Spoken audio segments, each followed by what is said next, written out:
Congress party కార్యకర్తలు అందరూ కూడా కాంగ్రెస్ పార్టీని గెలిపించుకోవడానికి బాగా కష్టపడ్డారు. వారందరికీ కూడా మనసారా ధన్యవాదాలు తెలియజేస్తూ వారందరి యొక్క కష్టం కృషి మా ప్రాంత ప్రజల యొక్క ఆశీస్సులతో నేను ఈరోజు మీ ముందు ఎమ్మెల్యేగా గెలుపొందినాను. మరోసారి వారందరికీ ధన్యవాదాలు తెలియజేస్తూ ఈరోజు కాన్స్టిట్యూషన్ డే సందర్భంగా అందరూ కూడా శుభాకాంక్షలు తెలియజేస్తూ మరి ఈరోజు నేను ప్రమాణ స్వీకారం కూడా అనుకోకుండా ఈరోజు తీసుకున్నాను. బట్ ఈరోజు కాన్స్టిట్యూషన్ డేగా అదృష్టంగా నేను భావిస్తూ ఉన్నాను ఈరోజు నేను ఓత్ తీసుకోవడం. మరి నేను తీసుకున్నటువంటి ప్రమాణం నా జూబ్లీహిల్స్ ప్రాంత ప్రజల యొక్క నమ్మకం, నా జూబ్లీహిల్స్ ప్రాంత ప్రజల యొక్క ఆశీర్వాదానికి నేను ప్రమాణం చేసినాను. వారు పెట్టుకున్నటువంటి నమ్మకాన్ని నిలబెట్టుకునే విధంగా ఆ ప్రాంత ప్రజల సమస్యలు పరిష్కరిస్తూ ప్రాంత అభివృద్ధిని మా ప్రాంతంలో ఉన్నటువంటి డెవలప్మెంట్ యాక్టివిటీస్ చేస్తూ వారి దగ్గర ఒక మంచి పేరు సంపాదించుకుంటాను. పార్టీ గౌరవం నిలబెడతాను, పార్టీ పెద్దల గౌరవం నిలబెడతానని చెప్పి తెలియజేస్తూ మరి రేవంత్ అన్న ప్రజాపాలన పైన ప్రజలకు ఒక బలమైన నమ్మకం ఉందంటే మా జూబ్లీహిల్స్లో ఎన్ని బై ఎలక్షన్ గెలవడమే దానికి ఉదాహరణ. రేపు జరగబోయే లోకల్ బాడీ ఎలక్షన్స్ కావచ్చు, రానున్న కార్పొరేషన్ ఎలక్షన్స్ కావచ్చు, అన్నిట్లో కూడా కాంగ్రెస్ పార్టీ మంచి విజయం సాధించబోతుందనే బలమైన నమ్మకాన్ని జూబ్లీహిల్స్ వేదికగా ఈ ప్రాంత ప్రజలు అందించినారు. అండ్ డెఫినెట్గా పార్టీ ఇచ్చినటువంటి మాటకి కట్టుబడి అందరికి కూడా సంక్షేమ పథకాలు అందిస్తూ అభివృద్ధి కార్యక్రమాలు చేస్తూ పార్టీని జూబ్లీహిల్స్లోనే కాకుండా నగరంలో కూడా బలపరుస్తామని తెలియజేస్తూ కాంగ్రెస్ పార్టీని నగరంలో కూడా రేవంత్ అన్నని బలపరుస్తూ కాంగ్రెస్ పార్టీని బలపరుస్తామని తెలియజేస్తూ ఈరోజు ప్రమాణ స్వీకారానికి వచ్చినటువంటి కార్యకర్తలకు పెద్దలకు అండ్ మంత్రి శ్రీధర్ బాబు అన్న గారికి మా పార్టీ కార్యకర్తలందరూ కూడా ధన్యవాదాలు తెలియజేస్తూ ఈ అవకాశం కల్పించినటువంటి గాంధీ భవన్ సభ్యులకు ఈరోజు ఓత్ తీసుకున్న తర్వాత మొదటిసారిగా గాంధీ భవన్ రావడం జరిగింది. గాంధీ భవన్ పెద్దలందరినీ కూడా కలిసినాను అండ్ మిమ్మల్ని అందరూ కూడా పరిచయం చేసుకోవడం చాలా సంతోషంగా భావిస్తూ ప్రజల కష్టాలను దూరం చేస్తూ అభివృద్ధి కార్యక్రమాలు చేస్తూ మంచి పేరు సంపాదించుకుంటానని చెప్పి తెలియజేస్తూ నాకు ఇచ్చినటువంటి అవకాశాన్ని పెద్దలందరూ కూడా ధన్యవాదాలు తెలియజేస్తూ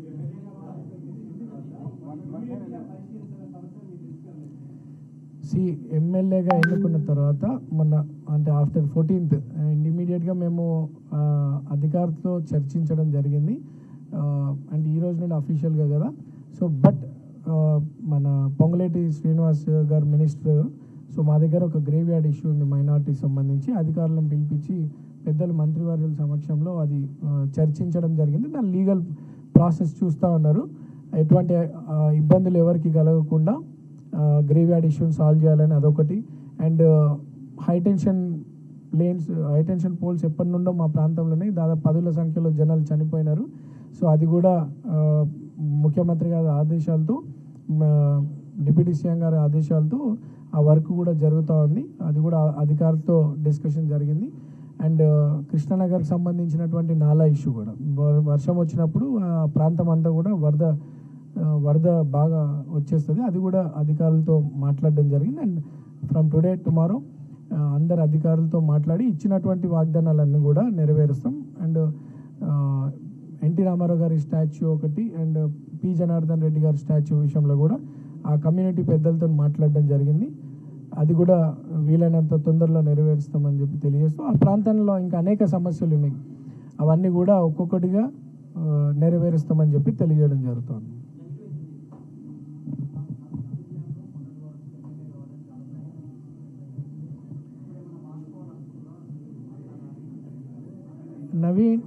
నవీన్ యాదవ్ ఎమ్మెల్యే కావాలన్న ఒక కోరిక వెనుక బలమైన నిర్ణయం ఏంటంటే ప్రజాసేవ. మా ప్రాంతం దాదాపు 80% ఒక స్లమ్.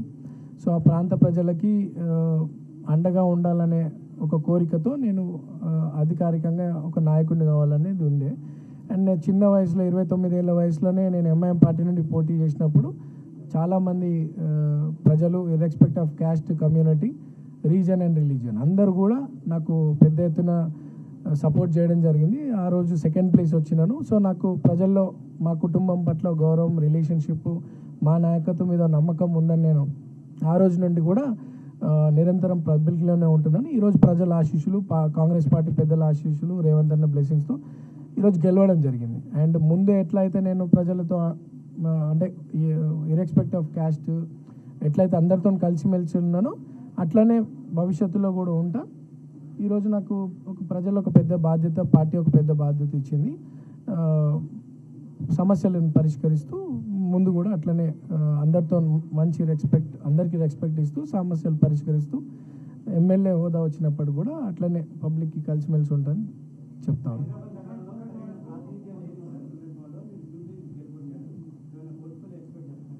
నాకు అటువంటి ఎక్స్పెక్టేషన్స్ ఏం లేవు. ప్రజాసేవనే నా మేజర్ ఎజెండా. అండ్ డెఫినెట్లీ మా ప్రాంతం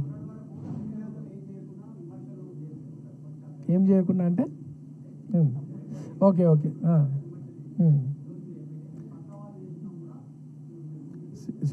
ఒకటి నవీన్ యాదవ్, శ్రీశైలం యాదవ్ కొడుకుగా 40 ఏళ్ళు మా కుటుంబం ప్రజా జీవితంలో ఉంది. మా ఫాదర్కి ఎటువంటి అధికార పవర్ లేకున్నప్పటికీ ఎన్నో తప్పుడు ఆరోపణలు, తప్పుడు నిందలు, తప్పుడు కేసులు పెట్టినప్పటికీ కూడా న్యాయ పోరాటం చేస్తూ ప్రజలనే ఉంటూ ప్రజల సేవ చేసుకుంటూ ఉన్నటువంటి కుటుంబం మాది. నేను ఆర్కిటెక్చర్ కంప్లీట్ చేసిన తర్వాత మా పేరెంట్స్ కోరిక ప్లస్ నా ఇంట్రెస్ట్ ప్రజాసేవ చేయాలనే ఒక ఆలోచనతో చిన్న వయసులోనే ప్రజా జీవితంలో వచ్చిన 2009 నుండి ఈ రోజు వరకు నేను ఏ తప్పు చేయకుండా కూడా అనేక తప్పుడు ఆరోపణలను పెడుతూ నన్నే కాదు నా కుటుంబ సభ్యులని, నా బంధువులని అందరినీ కూడా క్యారెక్టర్ అసోసియేషన్ చేయడం, గత ప్రభుత్వం నన్ను రాజకీయంగా ఎదగకుండా నాకు అవకాశాలు కల్పించకపోవడం, ఎంఐఎం గెలిచే సీటు ఉన్నప్పటికీ కూడా 2018లో నాకు అవకాశం రాకపోవడం, 23 అవకాశం రాకపోవడం, అది బీఆర్ఎస్ కుట్రని. అవకాశాలు రాకుండా అనేది కామన్, బట్ స్టిల్ తప్పుడు కేసులు పెట్టి నా లైఫే డ్యామేజ్ చేయాలని చాలా ప్రయత్నాలు చేసినారు. బట్ భగవంతుడు ఉన్నాడు, ఇది దేవుడి నిర్ణయము. ఈరోజు ప్రజల ఆశీస్సులతో భగవంతుడు రేవంత్ అన్న రూపంలో వచ్చి మాకు అవకాశం కల్పించిండు. స్థానికంగా ఎన్నో సంవత్సరాలు అసలు ఎప్పుడు కూడా అక్కడ స్థానిక వ్యక్తులకు ఎవరికి అవకాశం రాలేదు. ఈరోజు కాంగ్రెస్ పార్టీ పెద్దల ఆశీస్సులతో నాకు అవకాశం రావడం, దాన్ని ప్రజలు స్వీకరించడం, వాళ్ళ తప్పుడు ఆరోపణలకు మా ప్రజలు జవాబు చెప్పినారు. సో మా ప్రజలకు మేమేందో తెలుసు. ఇటువంటి తప్పుడు ఆరోపణలు ఈ రోజే కాదు 40 ఏళ్ళ నుండి చేస్తూ ఉన్నారు. మేము వాటి గురించి ఆలోచించాం. మాతోనైనంత సేవ చేసుకుంటూ వచ్చినాం. ఈరోజు అధికారికంగా ప్రజల ఆశీర్వాదంతో ఎమ్మెల్యే అయినాను. అండ్ వారి సేవ ఇంకా పెద్ద ఎత్తున చేసుకుంటే ఇంకా మంచి పేరు సంపాదించుకుంటాం. ఆరోపణలు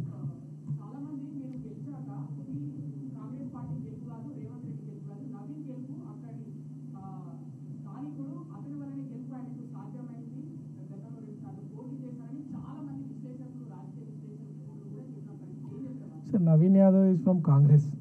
సో నవీన్ యాదవ్ కాంగ్రెస్ పార్టీ అభ్యర్థి. సో అందరి కష్టము, కాంగ్రెస్ పార్టీ పైన ప్రజలకు ఉన్నటువంటి నమ్మకము అండ్ ఇచ్చినటువంటి మాట నెరవేరుస్తూ ఒక్కొక్కటిగా ఇస్తున్నటువంటి సంక్షేమ పథకాలు, మా ప్రాంతంలో చేస్తున్నటువంటి అభివృద్ధి కార్యక్రమాలు అన్నీ కూడా అండ్ మోరోవర్ మా కుటుంబం మీద ఉన్నటువంటి గౌరవం అన్నీ కూడా ప్రజలకు బలమైన నమ్మకం ఏర్పడి నన్ను గెలిపించినారు. కాంగ్రెస్ పార్టీని గెలిపించినారు అండ్ రేవంత్ అన్నని బలపరిచినారు పార్టీ. సో నవీన్ యాదవ్ ఒక్కడి గెలుపు కాదు, నవీన్ యాదవ్ కాంగ్రెస్ పార్టీ గెలుపు కోసం అందరి కష్టం, కృషి ఉంది అండ్ అభివృద్ధి మీద నమ్మకంతో ప్రజలు ఓటేసినారు. అందరు కూడా